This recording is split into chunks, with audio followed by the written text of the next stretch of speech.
দর্শক, রাত পোহালে 22 অক্টোবরে আন্তর্জাতিক অপরাধ ট্রাইব্যুনালে ঊর্ধ্বতন সেনা কর্মকর্তা যাদের বিরুদ্ধে 24 জনের বিরুদ্ধে ওয়ারেন্ট জারি করা হয়েছে তাদেরকে 24 না 25 জন তাদেরকে আদালতে হাজির করার কথা। 22 তারিখের মধ্যে তাদের আদালতে হাজির করতে হবে, এরকম ওয়ারেন্টটি জারি করা হয়েছিল। 15 জনকে সেনাবাহিনী তাদের হেফাজতে নিয়েছে, কর্মরত যারা রয়েছেন এবং একজন এলপিআরে রয়েছেন, এরকম 15 জনকে তারা হেফাজতে নিয়েছেন। এই খবরটা পুরনো খবর এবং সেই খবর নিয়ে সরকারের সঙ্গে সেনাবাহিনীর সম্পর্কে টানাপোড়েন একেবারে সর্বোচ্চ মাত্রায় গিয়েছে। উত্তেজনা বিরাজ করছে, মানে সেনা সদরে উত্তেজনা এখনও থামেনি। সরকারের মধ্যেও এক ধরনের দ্বিধা বিভক্তি কাজ করছে। বিএনপি তার অবস্থান স্পষ্ট করেছে যে প্রতিরক্ষা বাহিনীর সঙ্গে সরকার কোনো ধরনের কোনো ক্ল্যাশে যাওয়া উচিত হবে না এবং সেই ক্ল্যাশে গেলে আমরা সেটাকে এফোর্ড করতে পারবো না, অর্থাৎ সেটার ধকল আমরা সামলাতে পারবো না, এমন কথা প্রকাশ্যেই বিএনপি নেতা সালাউদ্দিন আহমেদ প্রফেসর ইউনূসের সঙ্গে মিটিংয়ে বলেছিলেন, যেটা টেলিভিশন চ্যানেলে সরাসরি সম্প্রচারিতও হয়েছিল। সেরকম মুহূর্তে এই 22 অক্টোবরটা খুবই গুরুত্বপূর্ণ। আজকে মানে রাত পোহালেই কি সেনা সদস্যদের ট্রাইব্যুনালে হাজির করা হবে? ট্রাইব্যুনালে হাজির করার পরে তাদেরকে কি কারাগারে পাঠানো হবে? কারাগারে পাঠালে কোন কারাগারে থাকবেন তারা কি কেরানীগঞ্জে সাধারণ কারাগারে যাবেন, নাকি সেনা অভ্যন্তরে যে ভবনটাকে কারাগার হিসেবে ঘোষণা করা হয়েছে সেখানে যাবেন? অনেকগুলো প্রশ্ন। প্রসিকিউশন থেকে, অর্থাৎ আন্তর্জাতিক অপরাধ ট্রাইব্যুনালের চিফ প্রসিকিউটর, তিনিই বা কী বলছেন? তার কথার মধ্যে কোনো কিছু পাওয়া যায় কি না একটু বোঝার চেষ্টা করব এই ভিডিওতে। থাকবেন পলিটিক্স টিভির নিয়মিত আয়োজনে।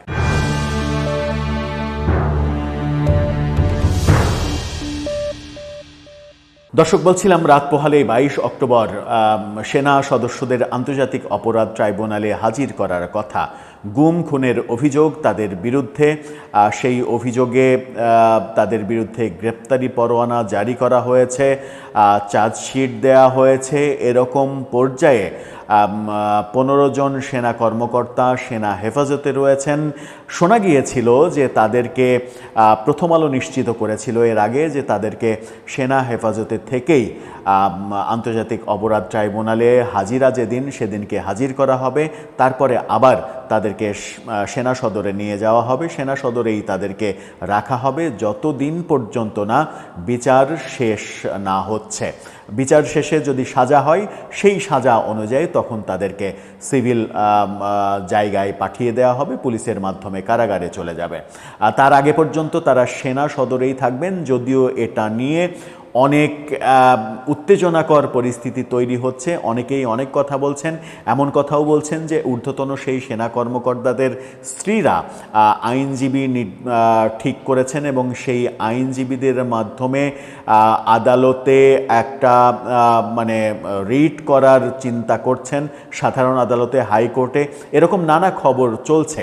সেনাবাহিনীর ভিতরে একটা উত্তেজনা চলছে।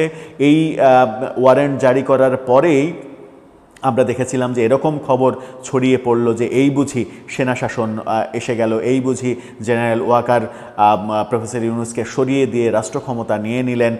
সেনাবাহিনীর মধ্যে দ্বিধা বিভক্তি, এগুলো নিয়েও আলোচনা হচ্ছে যে সেনাবাহিনীর মধ্যে 71-এর মহান মুক্তিযুদ্ধের পক্ষের একটা শক্তি, অন্য আর একটা শক্তি, এরকম অন্তত 2 ভাগে 3 ভাগে বিভক্ত হয়ে গেছে। এরকম আলোচনা শুনে আসছিলাম আমরা, যদিও কোনো আলোচনারই অথেন্টিক কোনো জায়গা তৈরি হয়নি। এরকম ব্যাপার নিয়ে আইএসপিআর কিংবা বাংলাদেশ আর্মি থেকে কখনোই কোনো প্রজ্ঞাপন, বিজ্ঞপ্তি, সংবাদ বিজ্ঞপ্তি কোনো কিছু দিয়েই জানানো হয়নি। তার মানে এগুলো মোটামুটি বাইরের মুখরোচক আলোচনা। এখন যেটা তৈরি হয়েছে, এখন টেলিভিশন যে খবরটা বলছে, তাদের শিরোনামটা আপনারা দেখতে পারেন। সেখানে বলা হচ্ছে, সেনা কর্মকর্তাদের কালকের মধ্যে ট্রাইব্যুনালে হাজির না করলে আত্মসমর্পণের বিজ্ঞপ্তি প্রসিকিউশন থেকে জানানো হয়েছে।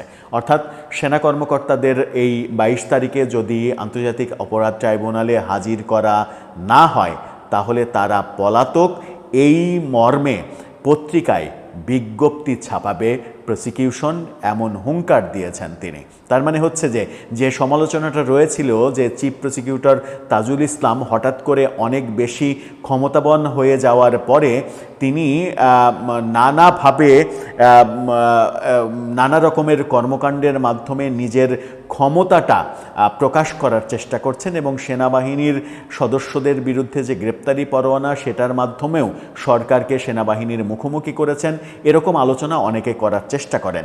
যদিও সর্বশেষে যেটা হয়েছে একদিন আগেই, যেটা গতকালকেই সর্বশেষ 6টি আন্তর্জাতিক মানবাধিকার সংগঠন থেকে যে চিঠি দেওয়া হয়েছে, খোলা চিঠি হিউম্যান রাইটস ওয়াচের ওয়েবসাইটে প্রকাশও করা হয়েছে, সেখানে সরকারকে বলা হয়েছে যে গুম খুন সহ যাবতীয় অন্যায়ের বিচার করতে হবে। এই কথা যেমন বলা হয়েছে, তেমনি আওয়ামী লীগের মানে নিষেধাজ্ঞা তুলে নিতে হবে।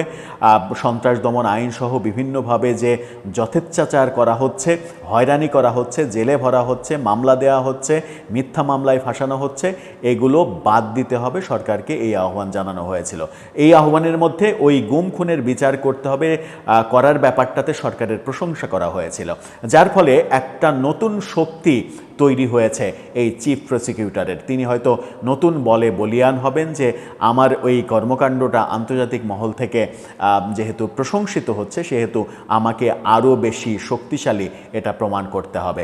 সেই কারণেই তিনি যেটা বলছেন সেটা হচ্ছে যে হেফাজতে থাকা সেনা কর্মকর্তাদের 22 তারিখ আগামীকালকের মধ্যে ট্রাইব্যুনালে আনা না হলে আইন অনুযায়ী সংবাদ মাধ্যমে আত্মসমর্পণের বিজ্ঞপ্তি দেয়া হবে বলে তিনি বলেছেন।